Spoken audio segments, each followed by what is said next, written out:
Good morning and welcome to Inside SA Soccer with Brad Jakes. A beautiful Tuesday morning, and we're going to reflect on continental football.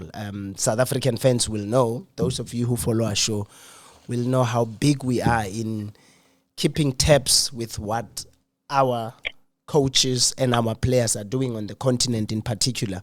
And last night, the big match, I don't know, most South Africans would know,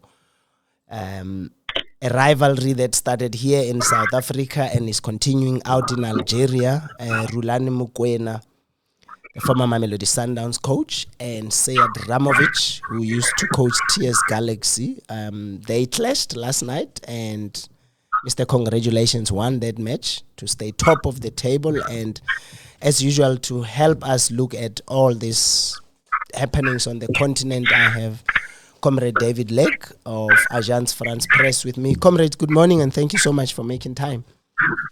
Thank you, Brad Jakes. Yeah, our favorite coach, Rhulani Mokwena, continues to shine in Algeria. I mean, top of the table yet again. Last night, he beat Sead Ramovic. It come from behind 2-1 win. What did you see the match? Do you know what transpired there? Yeah, what happened, Brad Jakes, is Belouizdad actually took the lead early in the first half, and then Maloudia came back to win 2-1. And what that means is Maloudia are not only 4 points ahead at the top of the table, but they got 3 matches in hand. So if you look at Rhulani from an Algerian point of view, the domestic league, he's doing superbly.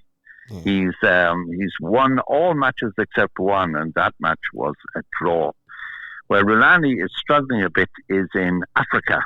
Yeah. In the group, of course, we know that they lost their opening match away to Al Hilal 2-1. Yeah. And then at home to Sundowns, when they really needed maximum points, 3 points, they only got 1 from a 0-0 draw. But domestically, he's doing superbly. And I see Ramovic said there would be no hard feelings and that he would be happy to have a coffee with Mokwena after the match. That we don't know about yet. It happened. I've got all the bartenders out looking and searching just to find out if the two met. If they did. But as you remember, Brad Jakes, in South Africa, there was quite a bitter rivalry between the two. No, I mean, I'm surprised he said that, because just the other day I heard him, I think he was being interviewed on a radio station here in South Africa, and he kept saying, I don't like that man is a liar and all that. And for him to now say they can have coffee, it's a good change of mind.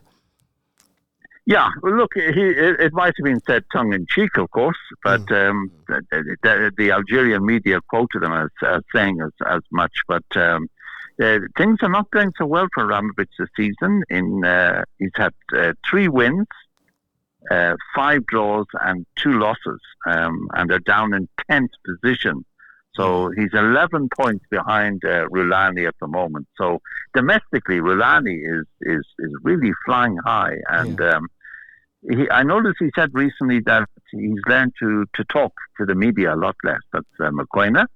And in other words, more action and less chatter. Perhaps a lesson he learned from his experiences with Wydad Casablanca. But we've got to salute him, because it's a very competitive league, and he's doing very well indeed. Yeah, no, he did. I was in that interview. We did an interview with him as the South African Football Journalists Association, and he sounded very mellow. I think he's growing up. Remember, Rhulani he's not even 30, is he? He's a young coach. No, he's just over 30. I mean, it's not 40 yet. Early days, Brad Jakes, but right now it looks to me like they're heading for the Algerian league title, and that's Algeria right up there, eh? I put them a little bit behind Egypt and Morocco, maybe in competitiveness of their league, but they're certainly top 5 in Africa. But what Rhulani has got to do in January, they'll play Lupopo twice, home and away in quick succession, and he needs probably at least 4 points from those 2 matches to have a realistic chance of a top 2 finish and a place in the quarterfinals of the CAF Champions League, because while domestic success will be warmly greeted by their thousands of supporters, remember, Brad Jakes, last year they reached the quarterfinals of the CAF Champions League, and I think that would be the absolute minimum target for Rhulani this season. Yeah, no. Let's see how it goes.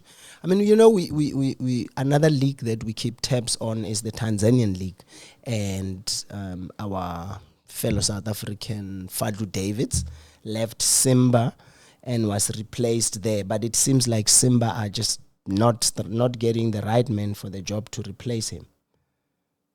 Yeah. You know, Simba Brad Jakes have done extremely poorly so far in the CAF Champions League. They lost their first two matches. I was quite surprised that they lost 1-0 at home to Petro Luanda, Angola. Petro, a solid team, but with home advantage, Simba really should have won that match. And then Simba went off to Mali and lost 2-1 to Stade Malien. And that seemingly was enough for their officials. Now, the replacement for Fadlu Davids was a Bulgarian called Dimitar Pandev. He had previously coached in Botswana. So he got the chop, and we await to see who's going to replace him. But, you know, Fadlu was very consistent there at Simba, did very well, couldn't win any trophies, but went very close, including reaching the CAF Confederation Cup final. Yes. But unfortunately, Pandev just didn't work out. And he's now joined the unemployment queue. Yeah. Now, that's fantastic. Now, comrade, we had the World Cup draw just the other day. South Africans are excited. We're going to play in the opening match. It's a big thing for a lot of the players. It's a huge shop window. They don't come bigger than that unless you reach the final, of course. But we will have 9 African countries. We could have 10 if the DRC make it through the playoffs. Let's just look at the draw. You know, you've covered African football for years and years. You've seen our countries go to the World Cup. Some impress. Morocco being the best of the lot by reaching the semi-finals, but we've had Ghana getting very close, Senegal getting close as well, reaching the quarterfinals. Just looking at the overall draw before we look at each group where the African countries are, do you look at this draw overall for Africa? Is it kind draw? Can African countries do well? Just over the, just looking at all the countries overall. Brad Jakes, I would echo the words of the South African coach Hugo Bruce. It's going to be tough. When I watched him being interviewed soon after the draw, he looked to me like somebody who realized he had a huge task on his hands.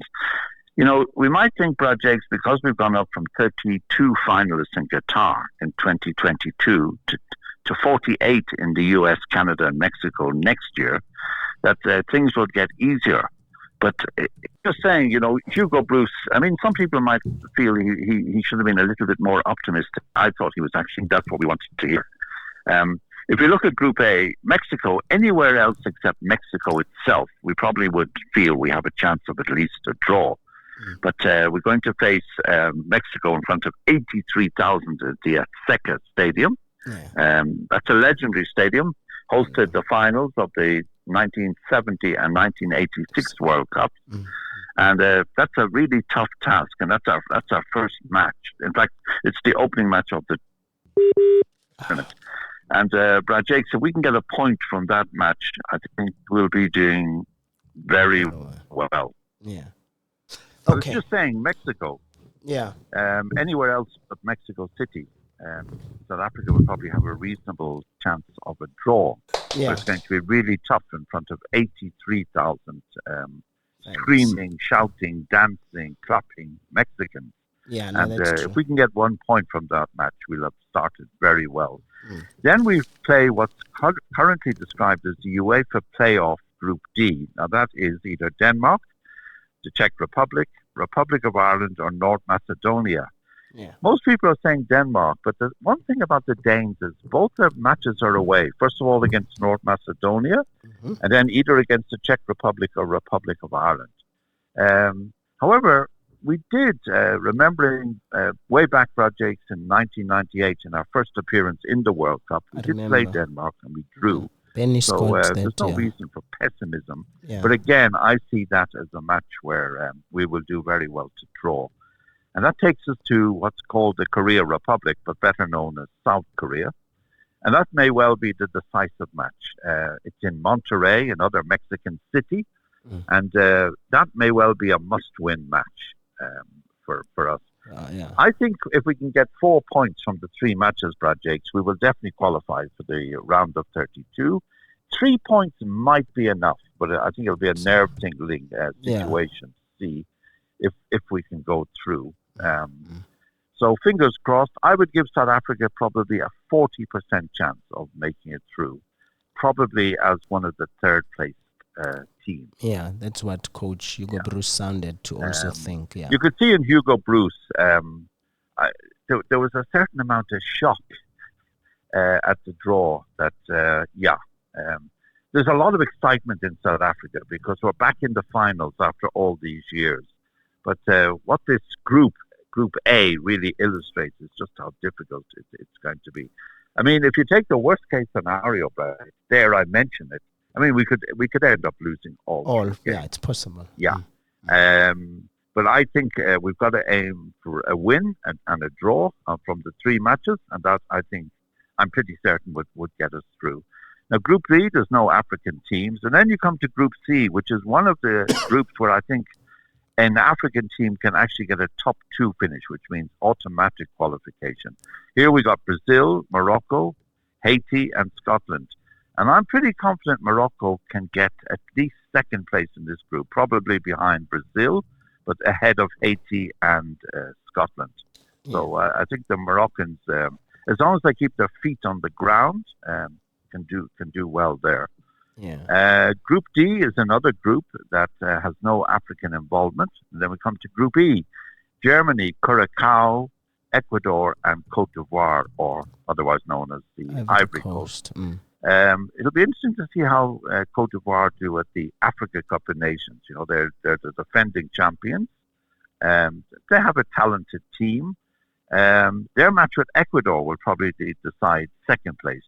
Germany, not quite the force of old, but nevertheless still favourites in that group.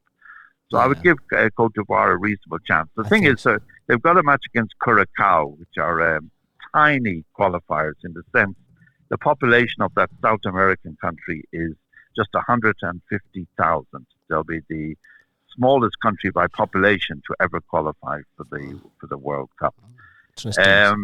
Group F, we've got Netherlands, Japan, we've got a UEFA playoff qualifier, possibly Poland, and we've got Tunisia. Now, Tunisia, there's 2 sides to them. The one side is that they're very good at qualifying for the World Cup.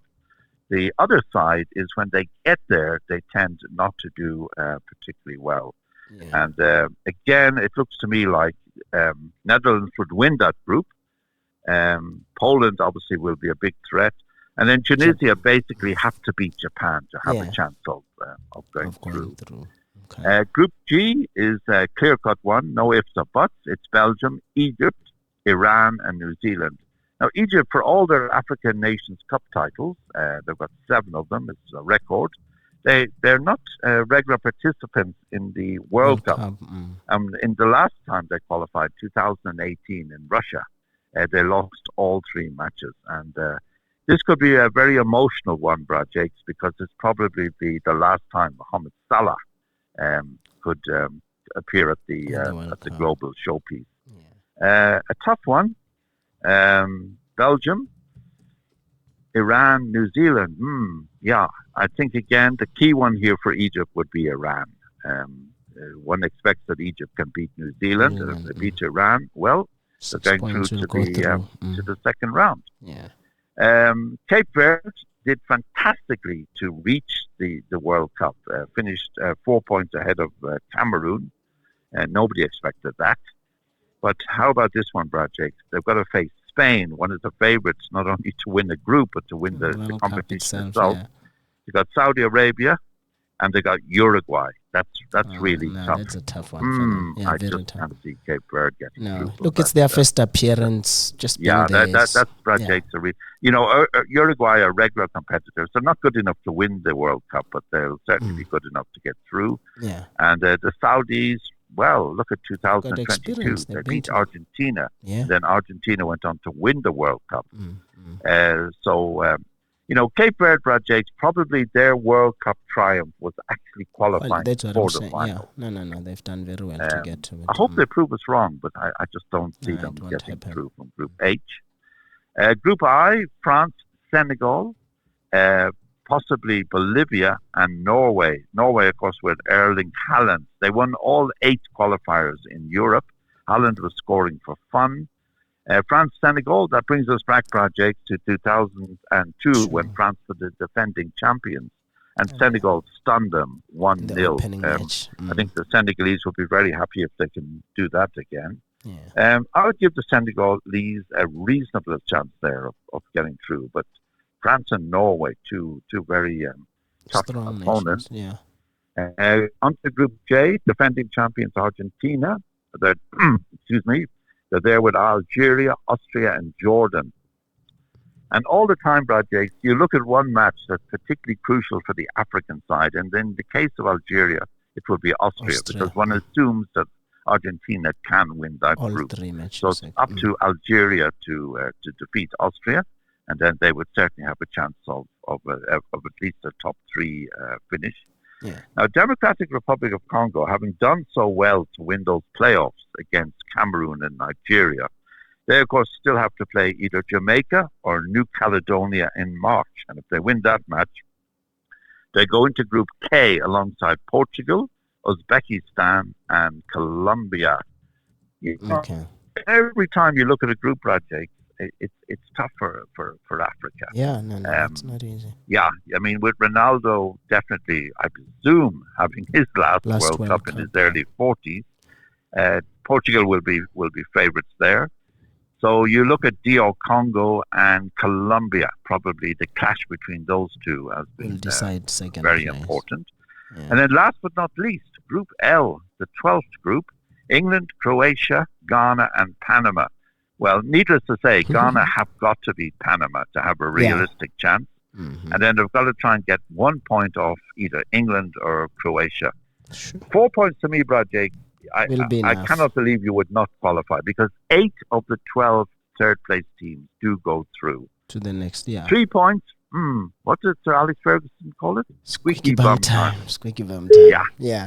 Comrade, thank you so much. We'll continue talking about the World Cup, but I think next up will be Nations Cup, the big tournament starting up soon. So thank you for your time and your expertise on analyzing the continent's game for us.